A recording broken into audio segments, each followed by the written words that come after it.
मैं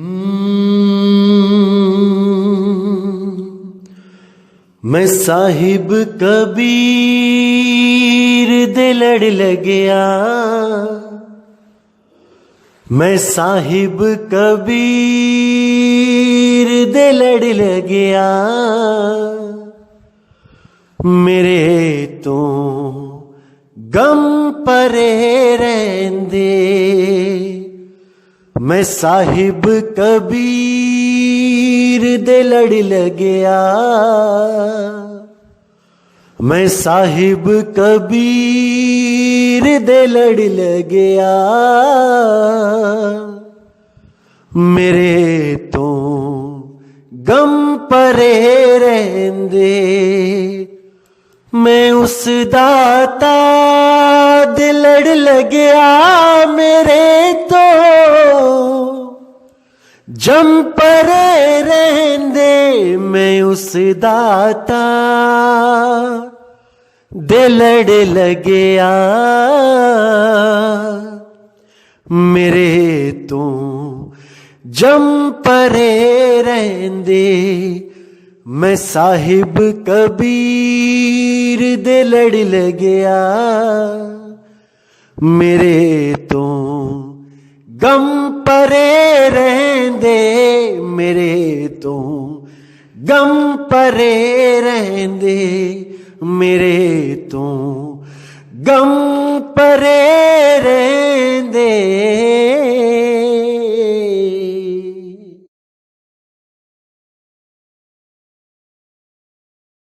नमस्कार मेरे प्यारे भाइयों, मेरे परमात्मा के प्यारे जीव हंसों। मैं हमेशा परमात्मा से यही दुआ करूंगा कि आप सब मेरे भाइयों की विवेक शक्ति बढ़ती ही जाए, बढ़ती ही जाए, और आप हर तरह के अज्ञान को, हर तरह के झूठे ज्ञान को परख के द्वारा उसको पकड़ो भी और उसको बिल्कुल सिरे से नकार दो, बिल्कुल नकार दो। 1% भी अज्ञान आपके जीवन में रह ना सके, बीज मात्र भी। क्योंकि अगर बीज भी रहेगा तो वो एक दिन वृक्ष बन जाएगा। इसलिए मेरे भाई, 1% भी अज्ञान आपके जीवन में नहीं होना चाहिए। प्रैक्टिकल करने से पहले आपको थ्योरी का संपूर्ण ज्ञान होना चाहिए। आपके सामने लक्ष्य होना चाहिए कि आपको चाहिए क्या है, किस चीज से आपकी मुक्ति होगी, कैसे आपकी मुक्ति होगी, क्या वस्तु है जिसकी कमी की वजह से आप इस जन्म और मरण के चक्कर में उलझे हुए हो। हर चीज आपको पता होनी चाहिए दोस्तों, तभी आप इस मन रूपी काल से जीत पाओगे, तभी जीत पाओगे। नहीं तो ये मन रूपी काल आपको धर दबोचेगा और आप चाह कर भी उसका कुछ नहीं बिगाड़ पाओगे। तो दोस्तों, आज 2-3 दिन से मुझे काफ़ी लोग, मेरे भाई मुझे लिंक भेज रहे थे किसी चैनल, यूट्यूब चैनल का, कि भाई उस भाई ने बड़ा अच्छा खुलासा किया है 2 अक्षर का, और बिचली पीढ़ी हंस के बारे में बताया है, और 33 अरब ज्ञान के बारे में बताया है, शर अक्षर नि अक्षर के बारे में बताया है। तो हमें भी इसके बारे में कुछ खुल के बताइए कि क्या है ये सब। दोस्तों, ये चीज़ें मैंने बिल्कुल लास्ट में क्लियर करनी थी, लेकिन आप लोग ने इतनी अरदास करी, इतना अपने जोर डाला कि इन चीज़ों को क्लियर करें, इसलिए मुझे अभी समय से पहले ये क्लियर करना पड़ रहा है। लेकिन चलो, जो चीज़ें मैंने सीरियल वाइज बतानी है वो तो मैं बताता ही रहूँगा। मैं आज इस भ्रम को तोड़ देता हूँ आपके, कि जैसे इन लोगों ने बताया कि 33 अरब ज्ञान हम भाखा, यानी 33 अरब दोहे बोले कबीर साहब ने, और एक दोहा बोलने में 10 सेकंड लगते हैं, और कैलकुलेटर लेके बैठ गए ये भाई लोग हिसाब किताब लगाने की कबीर साहब की 120 साल की उम्र में वो कितने दोहे बोल सकते हैं 10 सेकंड पर दोहे के हिसाब से। पहली बात तो यह है दोस्तों कि इनकी मूर्खता पे मुझे हंसी आती है कि क्या बुद्धि लेके ये इस दुनिया में आए हैं, मेरी तो समझ से परे है। पहली बात तो इनको कबीर साहब की ABCD भी नहीं पता कि कबीर साहब हैं क्या वो 120 साल ही इस दुनिया में आते हैं तभी बोलते हैं, या वो युगों युगों से चेताने आ रहे हैं वो भी ज्ञान वो बोलते हैं। वो ज्ञान भी 33 अरब में है कि नहीं है इनको नहीं पता, क्योंकि ये तो आज के मशीनी युग के परम ज्ञानी बने हुए हैं ना भाई। कैलकुलेटर है इनके पास, सब कुछ कर सकते हैं, हिसाब किताब लगा सकते हैं कि कितने श्वास लिए हैं, कितनी वाणियां बोली हैं, सब कर सकते हैं भाई। कोई शंका की बात ही नहीं है, परम ज्ञानी है ना भाई। कबीर साहब क्या है इनके सामने? कुछ भी नहीं है। तभी तो अपने सत्संग में ये कबीर कबीर कबीर बोलते हैं। कबीर ये कहता है, कबीर वो कहता है, इसीलिए तो बोलते हैं क्योंकि कबीर साहब तो इनके सामने कुछ है ही नहीं। कबीर साहब को तो इन्होंने घर का नौकर बना लिया है। जैसे हम लोग कहते हैं रामू चाय ले आओ, रामू बर्तन साफ कर दो, रामू बाजार से सब्जी ले आओ, वो हाल इन्होंने कबीर साहब का किया हुआ है। अरे एक शिक्षित आदमी अगर किसी संत महात्मा का नाम लेता है तो उसके आगे जी लगा देता है। कबीर जी, नानक जी, रविदास जी, इन लोग के एडिकेट्स देखिए, मैनर्स देखिए, इन लोग के क्या सिखाया है इनको माँ बाप ने, इनके गुरुओं ने। पता नहीं क्या करते रहे ये लोग, बंकी मारते रहे स्कूल से मेरे ख्याल से। ये तो नैतिक शिक्षा का कोई इनको कोई लेना देना ही नहीं है कि हमें बड़ों के लिए क्या बोलना चाहिए, इज्जत करनी चाहिए। वो भी ऐसे संत जिनके आगे दुनिया नतमस्तक है। तो शर्म आती है मुझे ऐसे लोगों को कुछ समझाते हुए भी कि इन लोगों के लिए तो भाई 84 के धक्के ही हैं। बहुत सोच समझ के ऐसे लोगों के लिए 84 में जो जूनें बनाई गई हैं, जो नॉर्मल जून नहीं होती हैं, जिसमें चाबुक खाने पड़ते हैं, जैसे घोड़े की जून है, सवारियों को भी ढोता है पूरा दिन और रूखी सूखी घास खाता है और पीछे से पड़ते हैं चाबुक। ऐसी कुछ स्पेशल जूनें इन लोगों के लिए बनाई गई हैं। और इंतजार करो, आप लोग इंतजार करो, हर चीज समय पे होती है और जरूर होगी, आप फिक्र मत करो। आपने जितना उल जलूल बोलना है संतों के लिए बोलते रहो, कोई मनाही नहीं है, कोई मनाही नहीं है इस दुनिया में, सब फ्री हैं, कुछ भी बोल सकते हैं, बोलने की आजादी है, कोई बात नहीं। तो दोस्तों आज बात करेंगे 2 अक्षर की। जैसे ये लोग अपनी वीडियोस में बोलते हैं कि पहली बात तो ये मदन साहिब की साखी नहीं है, जैसा कि आप सबको पता चल चुका है कि ये मदन साहिब की साखी है। तो ये लोग क्या बोल रहे हैं अपनी वीडियोस में, मैंने देखी थी इनकी वीडियो, ये कह रहे हैं कि पहली बात तो ये मदन साहिब की साखी नहीं है, ये उन्होंने उसको मॉडिफाइड किया है, कॉपी पेस्ट किया है। जितनी बुद्धि होगी उतना ही बात करेगा इंसान, ये तो मुझे पता ही है और आपको भी पता है। जिस लेवल की परमात्मा ने उसको बुद्धि दी है उतनी ही यूज करेगा। आपके पास 100 रुपए है तो किसी भिखारी पे दया भी ज्यादा करोगे तो कितना करोगे? 100 से ऊपर तो दे नहीं सकते, क्योंकि उतना उससे ज्यादा है ही नहीं, कैसे दोगे?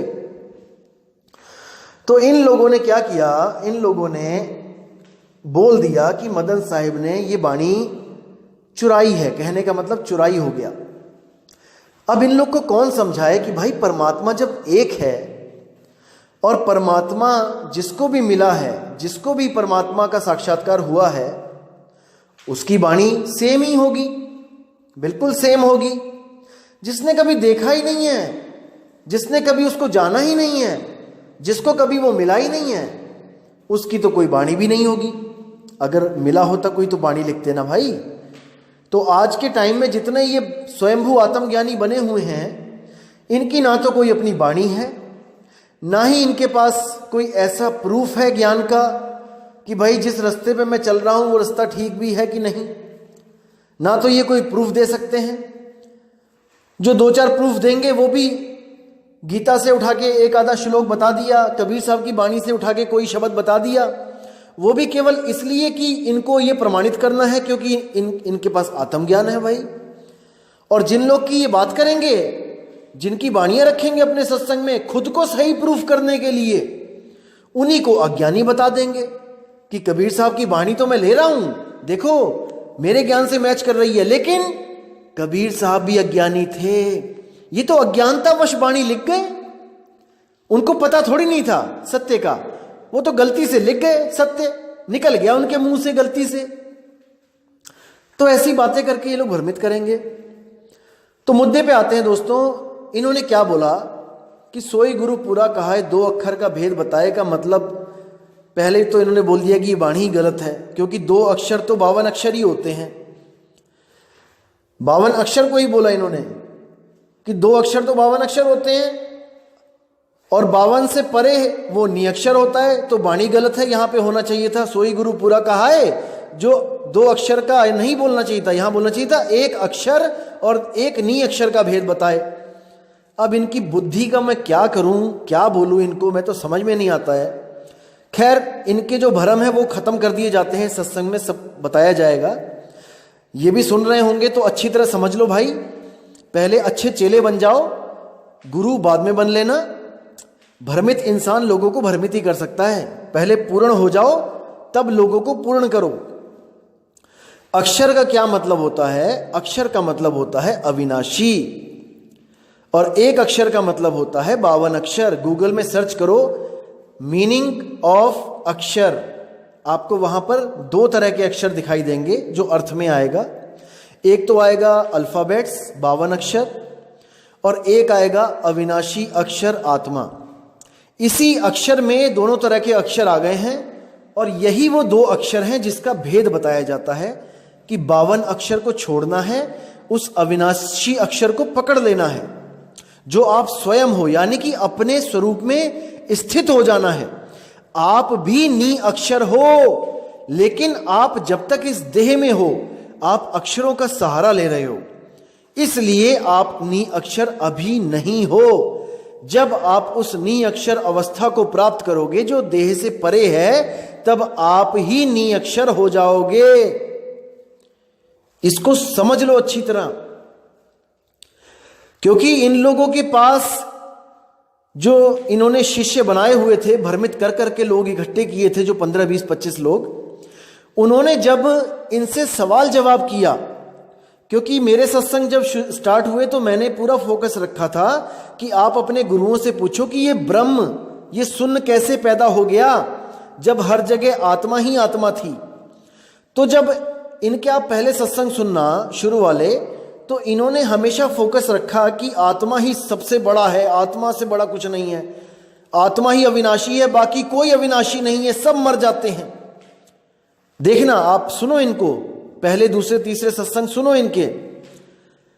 और जब हमारे सत्संग सुन के लोगों का विवेक जागा और इनसे जब सवाल जवाब होने लगे कि आत्मा के होते हुए ये शून्य कहां से आ गया, शून्य को किसने पैदा किया, तो इनके पास जवाब नहीं था।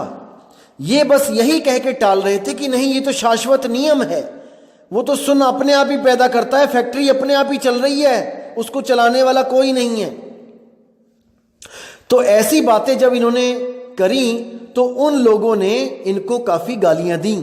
वो हमारे शिष्य नहीं थे दोस्त, हमारा कोई शिष्य किसी को गाली नहीं देता, हमारा कोई शिष्य किसी को गाली नहीं देता, क्योंकि हमारी पढ़ाई ऐसी है कि भाई किसी को गाली नहीं देना, किसी को बुरा मत बोलना। हाँ, ज्ञान अज्ञान की लड़ाई युगों युगों से होती आई है, इसमें पीछे भी मत हटना, क्योंकि सत्य को सामने रखना ही एक शूरवीर संत का, एक शूरवीर भगत का काम है। उस सत्य को आगे रखना, असत्य के आगे घुटने कभी मत टेकना। तो इन लोगों को जब गालियां पड़ने लगी और इनको छोड़ छोड़ के लोग हमारे गुरुजी के पास आने लगे, तो इन्होंने क्या किया, इस सवाल से बचने के लिए इन्होंने एक ऑडियो लॉन्च करी कि मुझसे ये मत पूछो कि वो शून्य कैसे पैदा होता है, ये शाश्वत नियम है, ये दोनों ही अविनाशी हैं। आत्मा भी अविनाशी अक्षर है और मन शून्य भी अक्षर है, अविनाशी है। जैसे कि आप अभी इनके सत्संग सुन सकते हो जो 2-3 दिन पहले इन्होंने अपलोड किया है, उसमें ये कह रहे हैं कि 2 अक्षर का भेद बताए का मतलब है 2 तरह के अविनाशी का भेद बता दे। अब इनकी बुद्धि पे जो पत्थर पड़े हैं कि 2 तरह के अविनाशी, अरे बोलने से पहले सोच तो लो क्या बोल रहे हो। 2 तरह के अविनाशी कैसे आ सकते हैं इस दुनिया में? अविनाशी तो एक है, क्योंकि अगर 2 अविनाशी हैं तो 2 सर्वव्यापी हो गए। 2 सर्वव्यापी नहीं हो सकते, आपने ही बोला था। तो यहां पर आपका जो अज्ञान है वो पकड़ा जाता है, क्योंकि थोथा चना बाजे घना। लोगों के सवालों के जवाब आप नहीं दे पाए, लोगों ने आपको गालियां दी और आपको दुत्कार दिया। अब आपके पास कोई रास्ता नहीं था, तो अब आप कबीर साहब की वाणियों का गलत अर्थ करके लोगों को दोबारा भ्रमित कर रहे हो। बिल्कुल गलत बात है ये।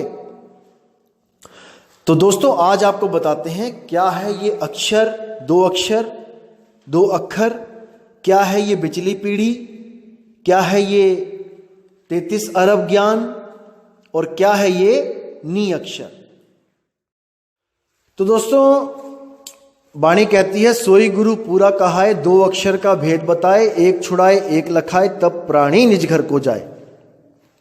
यानी कि एक अक्षर जो 52 अक्षर है, किसी भी भाषा का कोई भी बोलने वाला अक्षर है वो 52 अक्षर ही कहलाता है। 52 अक्षर को सांकेतिक ज्ञान ले लिया जाता है कि कुछ भी बोल दिया वो 52 अक्षर में ही है, चाहे वो भाषा कोई भी हो। जैसे इंग्लिश के 26 अक्षर है, तो इसका मतलब ये नहीं कि वहां पे 26 अक्षर बोलेंगे, वो 52 ही, कहने में 52 ही आ जाता है कि जो मुख से निकल गया वो 52 है। तो किसी भी देश में कोई भी आदमी है अपनी अपनी भाषाओं को लेके बैठा है और परमात्मा का नाम अपनी ही भाषा में जप रहा है। इसलिए कबीर साहब ने हर भाषा का खंडन करते हुए उसको 52 अक्षर की उपाधि दे दी कि 52 अक्षर लोक तरह सब कुछ इन्हीं माही, ये आखर खिर जाएंगे वो आखर इनमें नहीं। कि तीनों लोकों में जो कुछ भी हो रहा है, जो कुछ भी बना है 52 अक्षरों से ही बना है, और जो कुछ भी हम बात कर रहे हैं, नाम जाप कर रहे हैं, वो 52 अक्षरों से ही कर रहे हैं।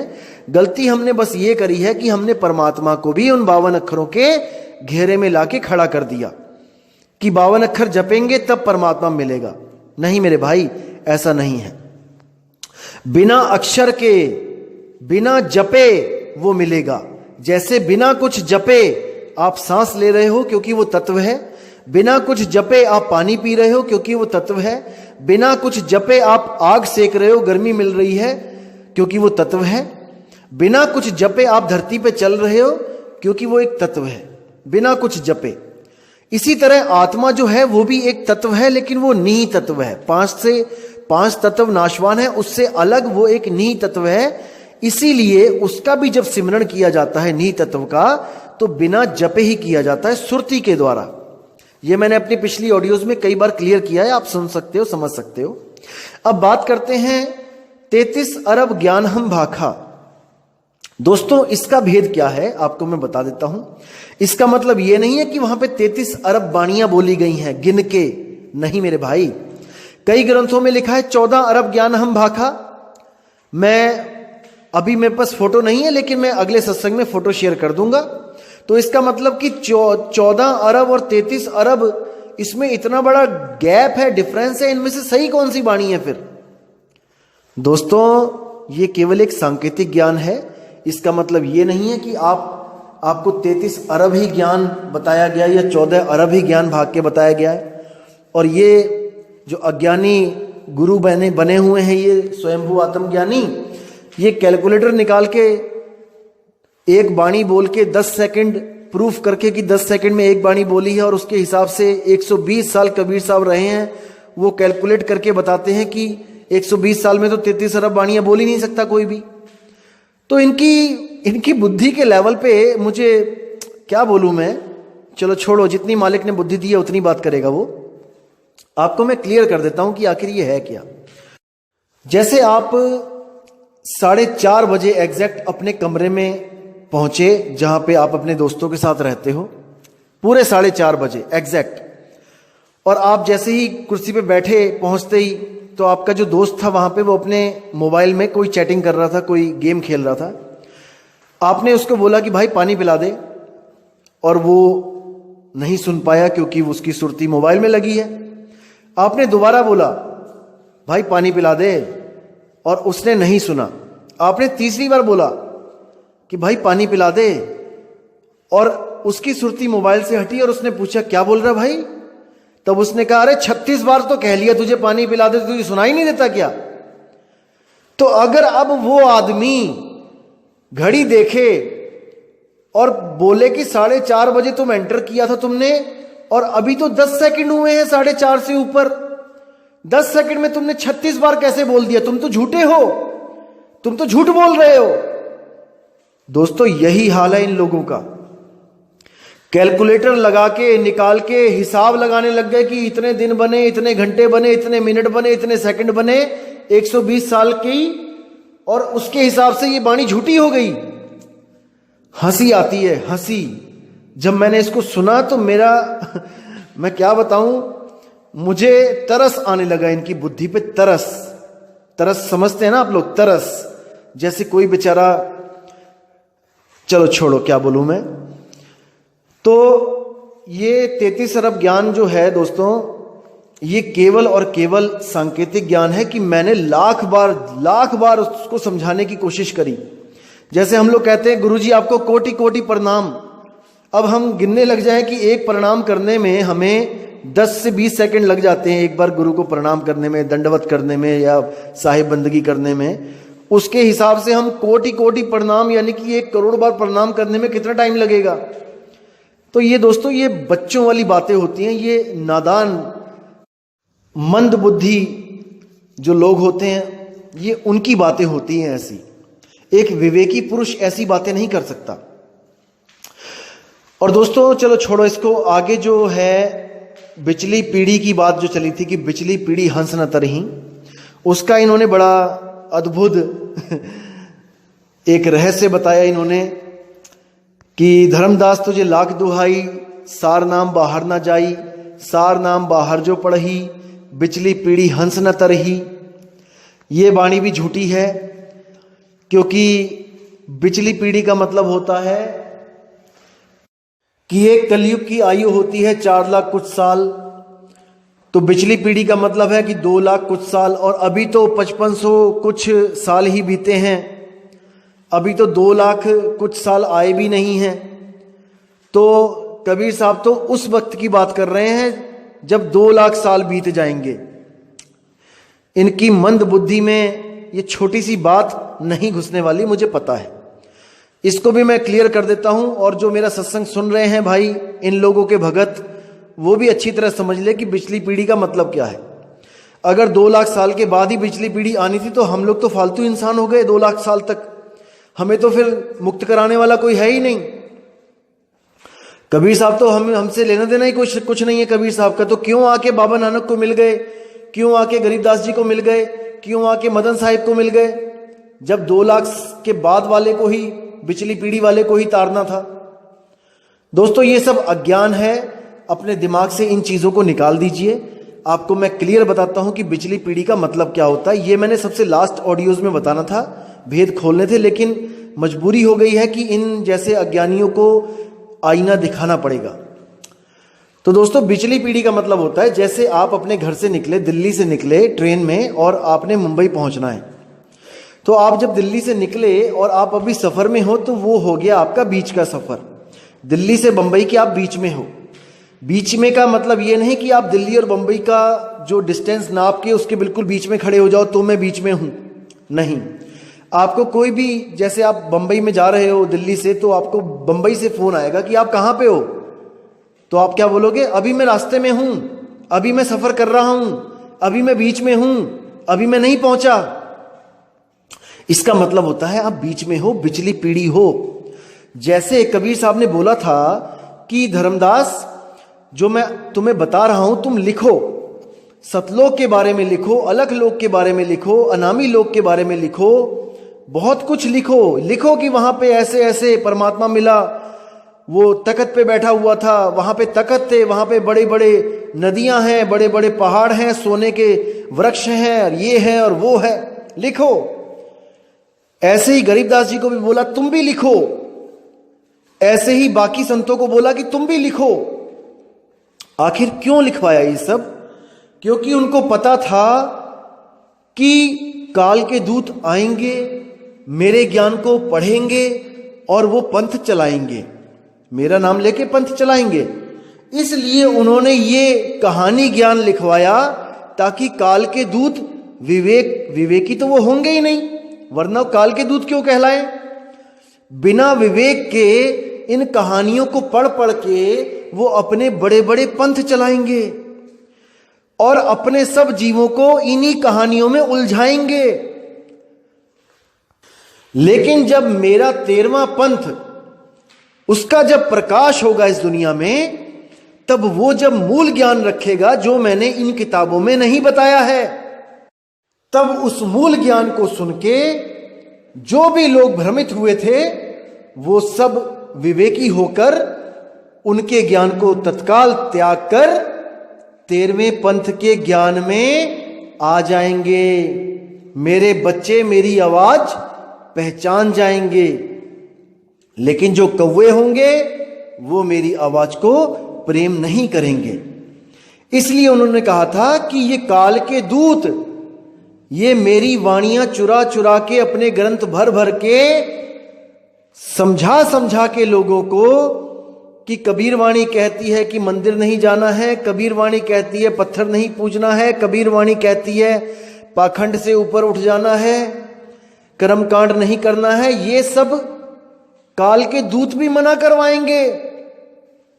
और उनकी बातें सुनकर जो जीव होंगे वो अज्ञान को छोड़ के, इन कर्म कांडों को छोड़ के सत्य के रास्ते पे निकल पड़ेंगे, भक्ति करने लग जाएंगे। लेकिन वो काल के दूतों द्वारा दी हुई ही भक्ति होगी।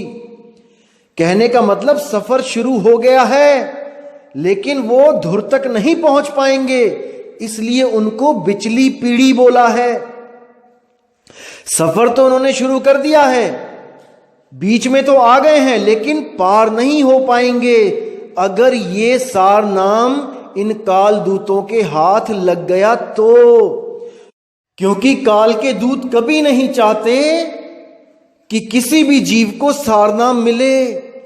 वो यहां पे 10-10, 20-20 साल आपको देवी देवताओं के नाम, ये 52 अक्षर के नाम यही जपवाते रहेंगे, और 20, 25, 30 साल के बाद जब कोई ज्योति प्रकाश या अनहद नाद सुनाई देगी, उसी को सार शब्द कह के आपका जीवन बर्बाद करवा देंगे।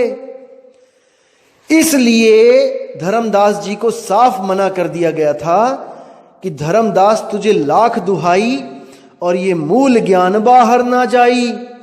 मूल ज्ञान बाहर जो पढ़ी, बिचली पीढ़ी हंस न तरही। जो बीच में है, जो भक्ति कर रहे हैं मेरे जीव, वो पार नहीं हो पाएंगे। धर्मदास, किसी के आगे सारनाम मत खोलना। गुरमुख को तुम देव बताई, कपटी से तुम राख छुपाई। अगर किसी को देना भी है, बताना भी है, तो उसकी परख कर लेना। प्रथमे शिष्य हो वन जो आई, ताको पान देव तुम भाई। तुम, मैं नहीं लिखा है कि मैं दूंगा। विवेक लगाओ इस वाणी पे। प्रथमे शिष्य हो वन जो आई, ताको पान देव तुम भाई। जब देखो तुम दृढ़ता ज्ञाना, तासे कहो शब्द परवाना। शब्द माही जब निश्चय आवे, ताको ज्ञान अगाध सुनावे। तुम बोला है तुम। और कुछ लोग कहते हैं कि धर्मदास जी को नाम देने की आज्ञा ही नहीं थी। बिल्कुल गलत। धर्मदास जी ने भी नाम दिया है, बाबा नानक ने भी नाम दिया है, रविदास जी ने भी नाम दिया है। आपके सामने है मीरा जी को रविदास जी ने नाम दिया। और यह भी केवल इसलिए दिलवाया गया था ताकि कोई इस भ्रम में ना रहे कि अगर मैं ही दूंगा तब वो प्राप्ति होगी। ये भ्रम तोड़ने के लिए उन्होंने एक बहुत ही बढ़िया उदाहरण देके गए हैं यहां पे। जैसे मैं आपको कहता हूं कई बार कि हमारे 10,000 साधु हैं, आप कहीं भी नाम ले लो तो कुछ लोगों के मन में शंका आ जाती है कि नहीं नहीं, इन 10,000 में से सच्चा कौन होगा, या अधूरा होगा या पूरा होगा।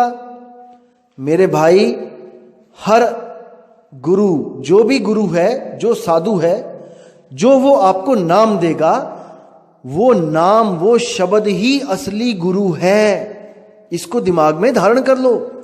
जैसे रविदास जी ने मीरा जी को नाम दिया तो रविदास जी गुरु नहीं हुए उसके गुरु हुए शब्द गुरु, जिसका वो सिमरण कर रही थी, अपने शब्द गुरु को ध्या रही थी। ना कि मीरा के गुरु परमात्मा रविदास जी हो गए। अरे नहीं भाई, रविदास जी केवल मार्गदर्शक गुरु हैं, देही गुरु हैं। विदेही गुरु तो वो होता है जिसका हम सिमरण करते हैं, जिसका हमारे गुरु भी सिमरण कर रहे हैं, जिसका मैं भी सिमरण कर रहा हूं, और आने वाली संगत भी अपने शब्द गुरु का सिमरण करेगी। समझो इस बात को। कबीर साहब ने कभी नहीं बोला कि केवल मैं ही नाम दूंगा तब बात बनेगी, नहीं। उन्होंने हमेशा कहा कि गुरु की शरण में जाओ, गुरु की शरण में जाओ। गुरु आपको भेद बताएगा, शब्द गुरु के बारे में बताएगा, लेकिन जिसको शब्द गुरु के बारे में पता होगा उस गुरु के पास जाओ। कोई 52 अक्षर वाला या कोई श्वासों की जाप वाला या फिर कोई अनहद नाद वाला गुरु, उसके चक्कर में मत पड़ जाना। ऐसे गुरु के पास जाओ जो आपको शब्द का भेद बताए, वो शब्द जो अक्षरों में नहीं है। तो दोस्तों, ये पिछली पीढ़ी का भी राज आपको मैंने बता दिया है ताकि कल को कोई आपको भ्रमित ना कर सके। और देखो कितनी परमात्मा की दया है आप सब पे। परमात्मा ने कितना गुप्त पंथ चलाया, कितना बड़ा पंथ चल रहा है गुप्त तरीके से। किसी को पता ही नहीं कि मदन साहिब भी कोई संत है। आज दुनिया जाग रही है, कभी नाम ही नहीं सुना था मदन साहिब का। सब संतों का नाम सुन लिया, आजकल के पाखंडी संतों का भी नाम सुन लिया, जो जेलों में धक्के खा रहे हैं उनका भी नाम बच्चा बच्चा जानता है। लेकिन जिसको स्वयं परमात्मा आके मिले, उस मदन साहिब को कोई नहीं जान रहा है। यही वो गुप्त पंथ है जिसके बारे में बताया गया था, मूल ज्ञान तब लग छुपाई, जब लग द्वादश पंथ ना मिट जाई। कि मैं मूल ज्ञान को तब लग छुपा लूंगा जब लग द्वादश पंथ को खत्म नहीं हो जाते, वो तब तक उसको छुपा के रखूंगा। द्वादश पंथ खत्म कब हुआ दोस्तों? जब 12वें पंथ के प्रवर्तक, जिनका नाम बहुत मशहूर है और मैं नाम नहीं लूंगा उनका, उन्होंने जब अपने ही गुरु भाइयों का अज्ञान खोला, यानी कि अपने ही गरीबदासी पंथ में वो भी थे और बाकी गरीबदासी पंथियों का सारा ज्ञान खोल दिया कि कोई ओम नमः शिवाय मंत्र दे रहा है, कोई ओम दे रहा है, कोई सोहम दे रहा है। तो उनका जब ज्ञान खोल दिया उन्होंने 12वें पंथ में, तो 50% वो पंथ खत्म हो गया गरीबदास जी का। 12वां पंथ 50% खत्म हो गया। अब 50% कब खत्म हुआ? जब उन महात्मा ने सरकार के खिलाफ मोर्चा खोल दिया और उसमें कुछ जीवहंस मारे गए, और जब उनको कुछ सालों के बाद उम्र कैद की सजा हो गई और अब बाहर आने का कोई चांस नहीं रहा, क्योंकि एक बार सुप्रीम कोर्ट में अगर केस चला जाए तो 20-25 साल तो ऐसे निकल जाते हैं भाई। तो आप जब तारीख देखेंगे कि उनको कब सजा हुई है, 11 अक्टूबर 11 अक्टूबर को उनको सजा हुई। 16 अक्टूबर को जेलों में जाना शुरू कर दिया। उनके जो समर्थक थे और वो थे, उनको जेलों में डालना शुरू कर दिया, क्योंकि सजा हो गई, उम्र कैद। तो देखिए दोस्तों कि 12वां पंथ जब खत्म हो जाएगा तब 13वें का उजियारा होगा। कबीर साहब ने कहा था, मूल ज्ञान तब लग छुपाई, जब लग द्वादश पंथ ना मिट जाई। दोस्तों मैं 2010 से पूरी कोशिश में लगा था कि कबीर साहब के इस 13वें पंथ को मैं उजागर कर सकूं, लेकिन मैं सफल नहीं हो पा रहा था। उसके पीछे जो रीजन था, ऐसा नहीं कि मैंने मेहनत नहीं करी, मैं पूरे भारत में घूमा हूं, गली गली में मैंने जाके लोगों को पर्चे बांटे, कबीर साहब के, मदन साहब की वाणियां दी, उनको बहुत समझाया, लेकिन कोई समझ नहीं रहा था। फिर मैंने जब एक वाणी सुनी, टीवी पे सत्संग आ रहा था, और जब मैंने वाणी सुनी कि द्वादश पंथ जब तक खत्म नहीं होंगे 13वां पंथ उजागर नहीं होगा, तब मुझे थोड़ा सा दिशा मिली मुझे कि अरे मैं तो ऐसी मेहनत कर रहा हूं, वो तो वाणी में पहले से ही लिखा हुआ है कि जब तक 12वां पंथ खत्म नहीं होगा, जब तक 13वां प्रकट नहीं होगा। तो फिर मैंने क्या किया, मैंने लिमिटेड कर दिया सत्संग करना।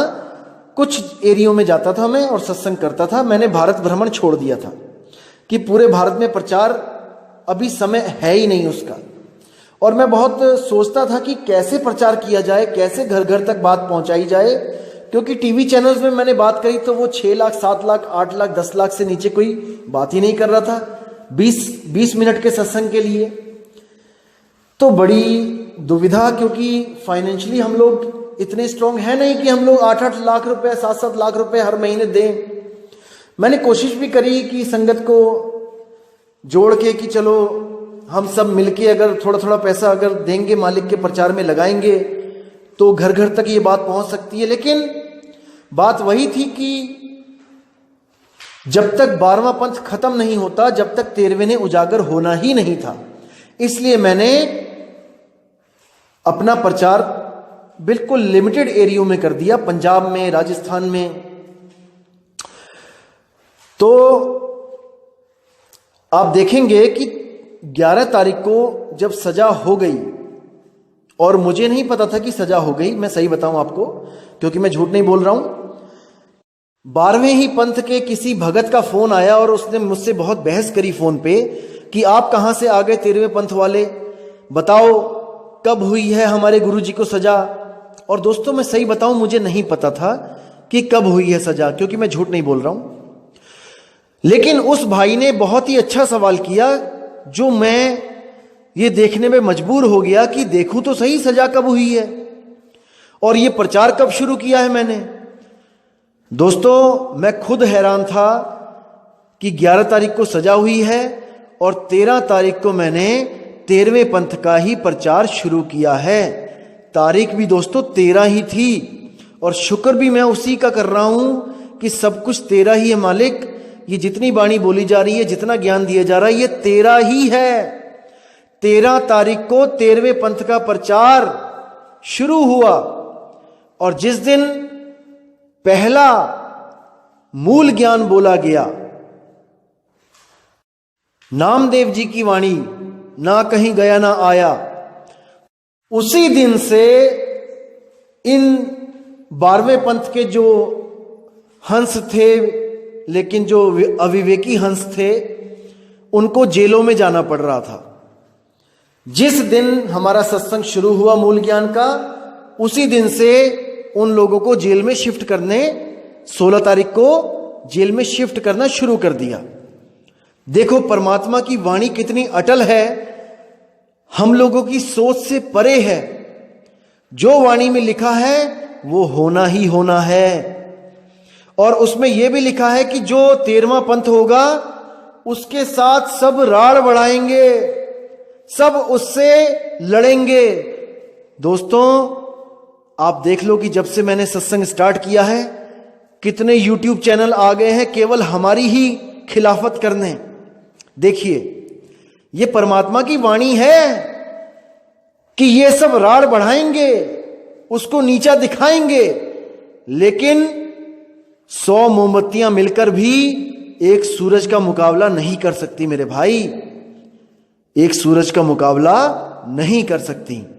मूल ज्ञान को झूठा सिद्ध करने वाला आज तक इस दुनिया में पैदा नहीं हुआ, क्योंकि ये ज्ञान स्वयं परम पिता परमात्मा का है। ये किसी मनुष्य का ज्ञान नहीं है जिसको आप झूठा सिद्ध कर सको। अभी ऐसी ऐसी वाणियां रखी जाएंगी, गुप्त वाणियां, जो कबीर सागर में लिखी हुई हैं, बीजक में लिखी हुई हैं, लेकिन किसी भी कालदूत को उन वाणियों का अर्थ समझ ही नहीं आ सकता, चाहे 1000 बार पढ़ ले, क्योंकि वो तब तक नहीं समझ में आएगा जब तक आपके पास सार शब्द का भेद नहीं है। क्योंकि सार शब्द का भेद है, तब तो आप एक एक चीज समझ सकते हो कि वाणियों में क्या बोला जा रहा है। जिनको ये भी नहीं पता चल पाया कि परमात्मा का नाम ही सतनाम है, वो उन वाणियों को क्या खोलेंगे जिसमें सुपर कोड लगे हुए हैं, और उन कोड वर्ड्स को एक काल का दूत नहीं खोल सकता, नहीं खोल सकता, जितना मर्जी जोर लगा लेना। अभी आपको ऐसी ऐसी वाणियां दिखाई जाएंगी कि आपके भरम के पर्दे एकदम साफ हो जाएंगे, उखड़ जाएंगे, और आने वाले समय में युगों युगों तक, जब तक ये इंटरनेट चल रहा है, जब तक ये यूट्यूब चल रहा है, इस सत्संग को सुन के लोगों को सच्चा मार्ग मिलेगा, सच्चा रास्ता मिलेगा। एक भी भाई भ्रमित नहीं होगा, नहीं होगा, नहीं होगा। बहुत भ्रमित कर लिया तुम लोगों ने, अब और नहीं, और नहीं मेरे भाई। और आपको एक चीज और बताऊं, इन लोगों के हाथ में हमारे ग्रंथ लगे, इन लोगों के कुछ लोगों ने हमें मैसेज किए कि हमें भी ग्रंथ भेज दो अपना, तो हमने भेज दिए कि विवेकी होगा तो समझेगा। अब हमें क्या पता था कि बंदर क्या जाने अदरक का स्वाद। हमारे ग्रंथ लेकर हमें ही बता रहे हैं कि देखो तुम क्या कर रहे हो। अरे भाई, हमें बहुत अच्छी तरह पता है कि हमारे पंथ में क्या है क्या नहीं। जो भी कुछ हमारे ग्रंथों में लिखा हुआ है वो तो शुरुआत है, भेद तो गुप्त होता है, गुप्त किताबों में नहीं लिखा जाता। जो आप सोच रहे हो कि हमारी किताब को देख के कि हमें सब कुछ पता लग गया कि ये लोग क्या करते हैं, सपने में भी नहीं पता लग सकता, क्योंकि बिल्ली सब कुछ सिखाती है शेर को, पेड़ पे चढ़ना वो भी नहीं सिखाती। तो इतना गुप्त भेद जो कबीर साहब ने कहा है कि धर्मदास तुझे लाख दुहाई, सार शब्द बाहर ना जाई, वो क्या हम अपने ग्रंथों में लिखेंगे? इतनी भी बुद्धि नहीं लगाते हैं। अरे भाई, वो गुप्त है, वो सब विधि गुप्त है, तुम लोग को तो हवा भी नहीं लग सकती कि वो है क्या। वो तब तक नहीं दिया जाता जब तक शिष्य उस लायक ना हो जाए कि उस वस्तु को ग्रहण कर सके। वो अति सूक्ष्म, अति गुप्त भेद है जो ऐसे ही नहीं दिया जाता किसी को भी। राह चलते को कोई नाम लेने आ गया और उसको भेद दे दिया जाएगा, कदापि नहीं। उसके लिए पात्रता होनी चाहिए। वो गुरु देखता है कि शिष्य को कब देना है। कुछ लोग तो ऐसे मिलेंगे आपको दोस्तों, भ्रमित करने वाले, जो कहेंगे कि हम लोग सिर पे सिक्का रखवा के भजन करवाते हैं, ध्यान लगवाते हैं। ऐसी मूर्खतापूर्ण बातें करेंगे कि मैं क्या बताऊं। केवल इसलिए बोलते हैं ये लोग ताकि कोई वहां तक पहुंच ही ना पाए। कोई विचार करे उससे पहले ही उसके दिमाग में ऐसा माइंड सेटअप कर देते हैं कि वो तो ऐसे करवाते होंगे, वो तो वैसे करवाते हैं, वो तो ऐसे करवाते हैं, भरमाने के लिए। दोस्तों, कभी किसी की बातों पे यकीन मत करो। जब तक ना देखो अपनी नैनी, तब तक ना मानो गुरु की कहनी। जब तक आपको खुद वो अनुभव नहीं हुआ, आप किसी की बातों में मत आओ। अगर मैं आपके सिर पे सिक्का रखवाऊं तब मुझे बताना कि हां भाई आप झूठ बोलते हो, आपने तो मना किया था। दोस्तों, ये सब आप लोगों को रोकने के लिए, भरमाने के लिए जाल बुना जा रहा है, ताकि आप सब इनके गुलाम बने रहो, आप सत्य के पास भी ना फटक पाओ। कुछ लोग कहते हैं कि हम 10वें द्वार की साधना करवाते हैं। अरे तुम लोग सपने में भी नहीं सोच सकते कि हम कौन से द्वार की साधना करते हैं। कबीर साहब कहते हैं 10वें द्वारा प्राण निकले, राज खानी जाए, कुछ देर राज भोगे, फिर पाछे पछताए। अरे हमें भी पता है 10वें द्वार की साधना क्या होती है। हमें बता रहे हैं कि आप 10वें द्वार की साधना करते हो। अरे भाई, 10हों द्वार नरक भर बूढ़े, तू गंदी को बेड़ो। बीजक पढ़ो, उसमें साफ लिखा हुआ है कि 10हों द्वार नरक भर बूढ़े। जो भी 10हों द्वार की साधना करता है वो नरकों में जाता है। इतना जानने के बाद क्या हम 10वें द्वार की साधना कर रहे हैं? कमाल कर दी तुम लोगों ने, तो कमाल कर दी, हद कर दी है भाई। तुम लोग को हवा भी नहीं लग सकती कि हम लोग क्या करते हैं, हमारा शब्द क्या है, कहां है हमारा 11वां द्वार। सपने में भी नहीं सोच सकते। 9 द्वारे संसार सब, 10वें योगी साध, एकादश खिड़की बनी और जानत संत सुजान। उस एकादश खिड़की को कोई बिरला संत जानता है।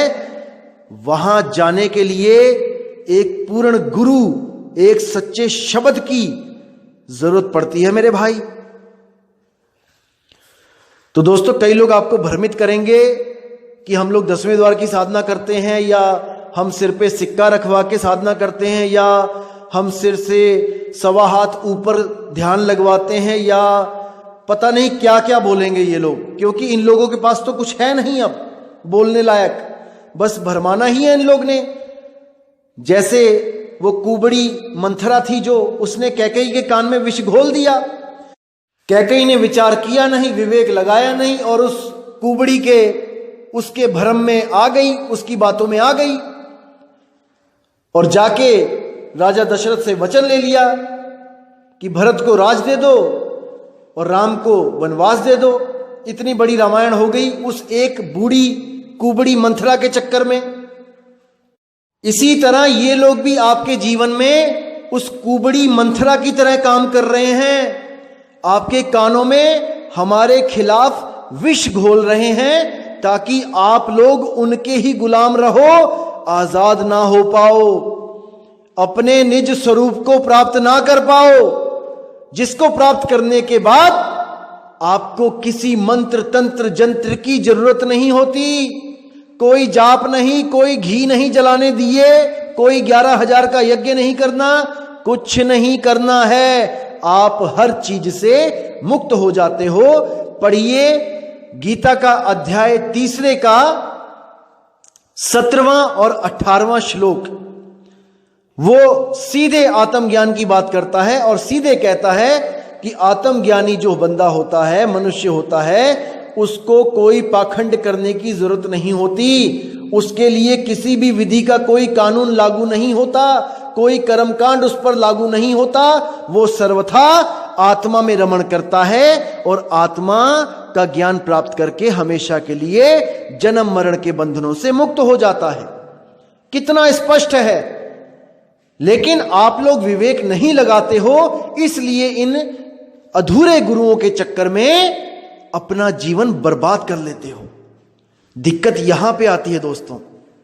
इसलिए आप भ्रमित नहीं होना है। आपने सारे सत्संग बहुत ध्यान से सुनने हैं।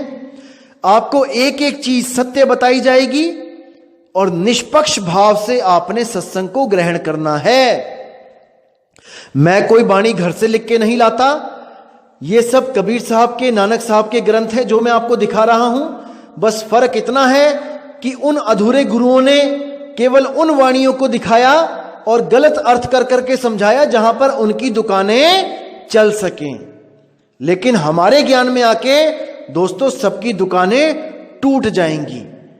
मुझे बहुत दुख है कि आप लोग की कमाई का जो साधन था वो खत्म हो रहा है, खत्म हो जाएगा, लेकिन मैं नहीं चाहता कि आप लोग किसी की गाड़ी कमाई को परमात्मा के नाम पे लूटो और अपने कर्म खराब करो और अगले जन्म में आप बैल बन के, गधा बन के, घोड़ा बन के या बकरा बन के अपनी बोटी बोटी कटवा के उन पैसों को वापस करते फिरो जो तुम आज खा रहे हो।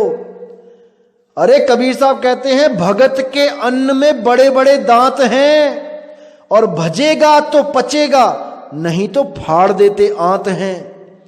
उन साधुओं के लिए साफ बोल दिया है जो भजन नहीं कर रहे हैं और केवल कपड़े पहन के, सफेद कपड़े पहन के कबीर पंथी बन के लोगों का पैसा खा रहे हैं।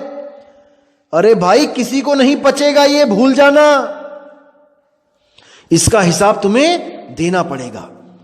अगर इसको पचाना चाहते हो तो भजन करो, परमात्मा का नाम लो, पच जाएगा। लेकिन भजन नहीं करोगे और केवल ऐश परस्ती में रहोगे लोगों के पैसों से, कि अपने लड़के को 50 लाख की गाड़ी खरीद दी मेहनतों ने, अपनी बीवियों के लिए करोड़ों रुपए का हार ले आए खरीद के, अपने बच्चों के लिए बड़े बड़े प्लॉट खरीद लिए, बड़े बड़े फ्लैट खरीद लिए लाखों करोड़ों के संगत के पैसे से। अरे नरकों में जाना पड़ेगा। पेट कारणे करे गुरुआई और पीढ़ी सहित नरक में जाई। नरकों में जाना पड़ेगा भाई। इस गलतफहमी में मत रहना कि तुमने सफेद चोला धारण कर लिया है और तुम साधु हो गए हो, अब तुम्हारे ऊपर कोई कानून लागू नहीं होगा। सबके ऊपर लागू होगा, सबके ऊपर। हमारे गुरुजी 65 साल के हो गए हैं, तब भी आज भी किसानी करते हैं, मेहनत करते हैं, मेहनत का खाते हैं। और कोई भगत अगर सेवा में कुछ दे जाता है तो उसको बैंक में जमा करके उस पैसे को भंडारे में लगाते हैं, जिसमें 400-500 साधु आते हैं, उनको कपड़े देते हैं, उनको आने जाने का किराया देते हैं, संगत आती है, उनको खिलाया पिलाया जाता है, किसी से 1 रुपया मांगा नहीं जाता। एक भी दान पात्र हमारे आश्रम में नहीं दिखेगा आपको। जो लोग आए हैं उन लोग से पूछ लेना, एक भी दान पात्र नहीं है। सबके लिए फ्री खाना, फ्री चाय, फ्री सब कुछ, रहना फ्री, एक पैसा नहीं लिया जाता, एक पैसा। लेकिन जो अपनी इच्छा से कुछ देना चाहे तो उसको हम रख के दोबारा भंडारे में लगा देते हैं, क्योंकि हमने किसी से मांगना नहीं है। मर जाऊं मांगू नहीं, अपने तन के काज और परमार्थ के काज में मोहे ना आवे लाज। जब बात परमार्थ की होती है और हमारे समर्थता से ज्यादा की बात आ जाती है, जैसे हॉल बनाना है संगत के लिए या कुछ और कोई इंतजाम करना है जिसमें हम लोग इतना पैसा नहीं है, हमारे पास नहीं लगा सकते, जो साफ सी बात है, तब हम केवल एक होका देते हैं, एक मैसेज पहुंचाते हैं हर संगत, जो हमारे संगत हैं उनके पास, कि भाई ये सेवा हो रही है आश्रम में, जिसको कुछ देना है वो दे सकता है। बस कोई बंधन नहीं लगाते कि आपने इतने ही देने हैं या आपने इतने ही देने हैं, नहीं। तो हमारा बिल्कुल साफ सुथरा सा नियम है। ना तो हम किसी को भटकाते हैं कि कोई दुख आ गया तो 1100 दे दे, कोई घर में कलेश हो गया, कुछ ऐसा दुख आ गया, कुछ बीमारी नहीं हट रही, 11,000 का पाठ करवा ले। भाई ऐसा पैसा इकट्ठा हम नहीं करते। हम केवल और केवल बात करते हैं नाम की। आप सिमरण करो, परमात्मा की दया होगी, बिना मांगे देगा। अरे बिन मांगे मोती मिले, मांगे मिले ना भीख। मांगन से मरना भला, यह सतगुरु की सीख। बिन बोलिया सब कुछ जानदा, किस आगे कीजे अरदास। आज तुम्हारे मुंह में जबान आ गई है तो तुम सोचते हो कि जब तक मैं बोल ना दूं उस परमात्मा को सुनाई नहीं देगा, बहरा हुआ पड़ा है वो तो, कि मेरे घर में कलेश है, मुझ पे दया करना, मेरे पास बैंक बैलेंस में पैसे कम है, मुझ पे दया करना, अरदासें करते फिरते हो। अरे तब सोचो जब तुम्हारे पास जुबान भी नहीं थी, तुम एक छोटे से बच्चे थे, 1 दिन 2 दिन के, उस परमात्मा ने तब भी तुम्हें भूखा नहीं रहने दिया। हर चीज मिली, तुमने पेशाब किया, उसने साफ करके सूखे पे सुलाया। सब कुछ किया बिना मांगे। एक जानवर जो कुछ नहीं जानता कि प्रेयर कैसे की जाती है, अरदास कैसे की जाती है, प्रार्थना कैसे की जाती है, उनको भी हर जगह वो खाना पीना पहुंचा रहा है, हर जगह वो उनकी रक्षा कर रहा है। वो सब कुछ कर सकता है, मालिक है वो। चींटी के पग नेवर बाजे, सो भी साहिब सुनता है। अगर चींटी के पैर में घुंघरू बजेगा, वो भी सुन सकता है। वो, अरे तुम्हारे इन अक्षरों की क्या बिसात है? क्या वो तुम्हारे इन अक्षरों की वजह से तुम्हारे दिल का हाल जानेगा कि तुम्हें क्या चाहिए? कि तुम बोलोगे नहीं तो वो जानेगा नहीं? अरे घट घट की पट पट की जाने, वो सब जानता है कि तुम्हारे मन में क्या चल रहा है। हर चीज जानता है वो, उसको बताने की जरूरत नहीं पड़ती। तो दोस्तों,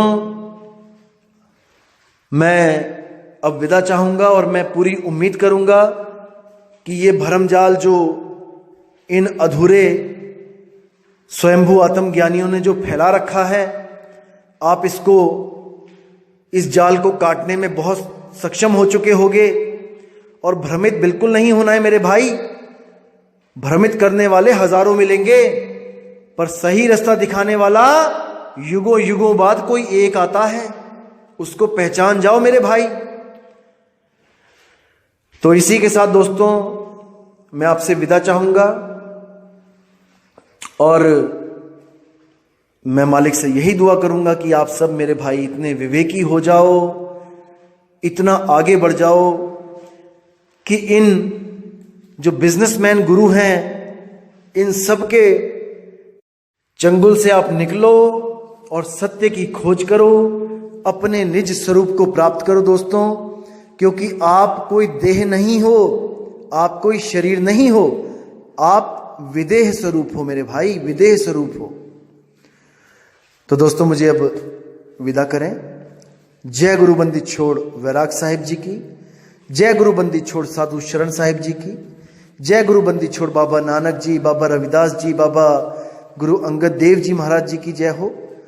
जय गुरु बंदी छोड़ मदन साहिब जी की जय हो। जय जय गुरु बंदी छोड़ सतगुरु सत्य कबीर साहिब की सदा ही जय हो, सदा ही जय हो मेरे मालिक की साहिब बंदगी सतनाम। तो दोस्तों,